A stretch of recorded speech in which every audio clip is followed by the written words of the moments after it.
मुसलमानों के लिए रमज़ान का महीना बहुत ही पाक माना जाता है। इस महीने रोज़ा रखने, नेक काम करने और अल्लाह की इबादत करने से सवाब मिलता है।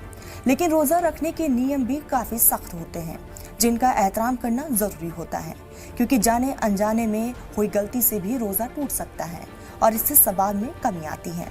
रमज़ान के दिनों में रोज़ेदारों को कई बातों का ध्यान रखना चाहिए, जिससे कि रोज़ा ना टूटे और मखरूबी ना हो। अब सवाल यह है कि क्या सुरमा लगाने से रोज़ा टूट जाता है? तो बता दें कि रोज़ेदारों को आंखों में सुरमा लगाने, बालों में तेल लगाने या किसी तरह की खुशबू लगाने से भी रोज़ा नहीं टूटता है। इसके साथ ही अगर आपको किसी परेशानी के कारण उल्टी हो रही है तो भी रोज़ा नहीं टूटता है, लेकिन जानबूझकर उल्टी नहीं करनी चाहिए। अगर दांत में खाने की कोई भी चीज़ फंस गई हो, उसे बाहर निकालते समय मुंह में उसका स्वाद आ जाए तो भी रोज़ा नहीं टूटता है। आँख, नाक या कान में दवा डालने से भी रोज़ा नहीं टूटता है।